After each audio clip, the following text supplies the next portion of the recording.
I'm Amzie Winning. Have you ever wondered what the proper way is to taste bourbon? Today we're going to join my friend Will Prible here at the Cooperage Bar in Frankfort to discuss some techniques.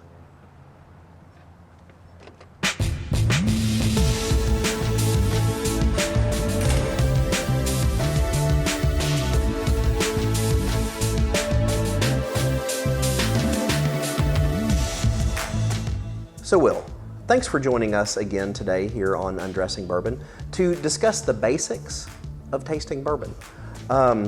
With that, I'm just going to turn it over to you and tell us the proper way to taste bourbon. Absolutely. So there's a big difference between drinking bourbon and tasting bourbon. If you're sitting down to appreciate bourbon, tasting and the approach to it shouldn't be overwhelming. If you're enjoying it, just continue doing what you're enjoying. But if you really want to break down the bourbon, a great way to approach it is firstly with the appearance. What does it look like in a glass? Is it dark? Is it light?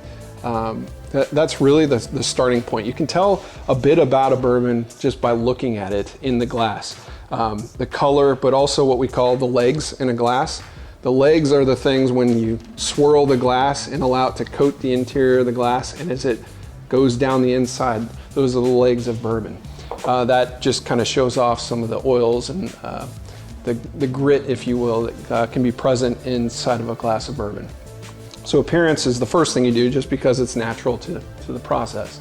The next thing is to smell. And so when you're swirling the glass and taking in, you're swirling to kind of dissipate the alcohol that sits on top of the glass as you start.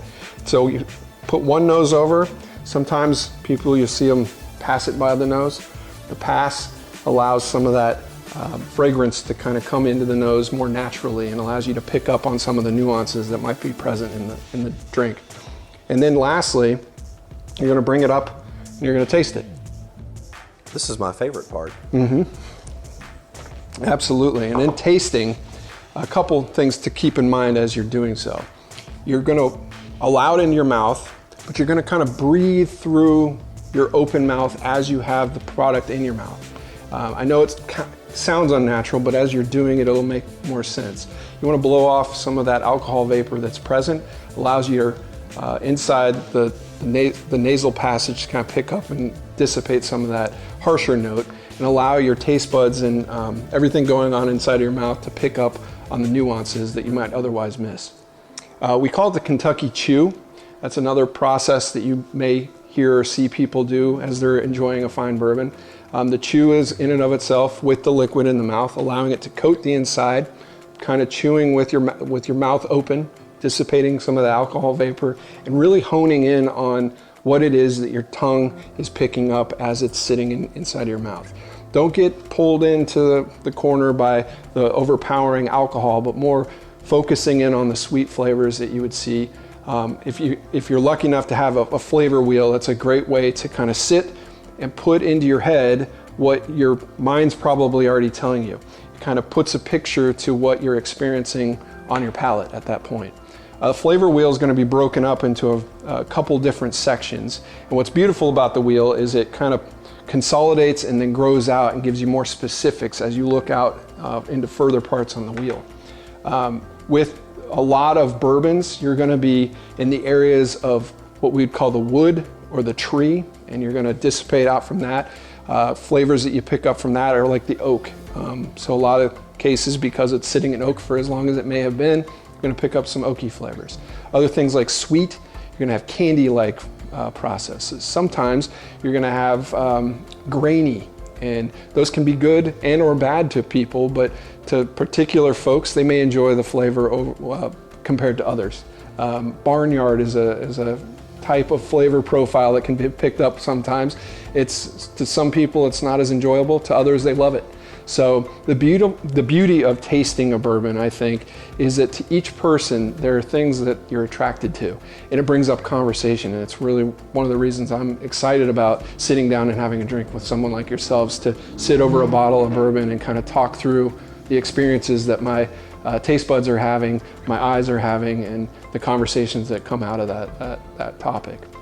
Lastly, after the drink has been had, and as you've swallowed, you're going to have kind of the remnant aspect, the afterthought, the flavors that are left behind, and you want to focus in on those because sometimes they'll stick with you for a whole long time. Other times they may be watery and they'll be quick and finished before you know it. So another definite thing to talk about with someone who's also enjoying the drink with you.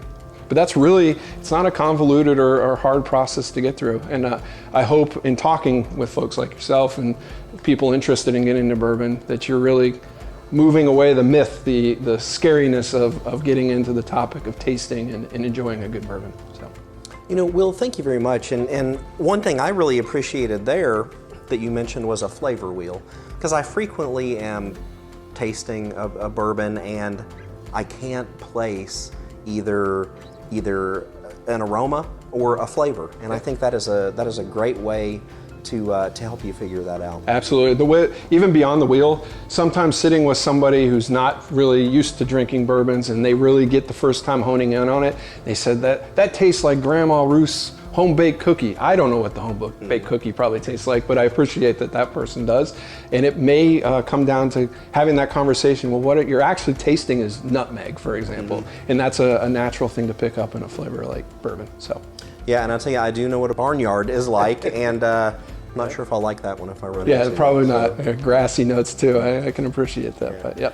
Well, Will, thank you very much for joining us again here on Undressing Bourbon, and thank you for joining us. We hope that you really learned something today. You can be sure to check us out on social media to learn more about the festival. And on behalf of everyone at Bourbon on the Banks Festival and the entire crew at Undressing Bourbon, thanks for joining us. Cheers.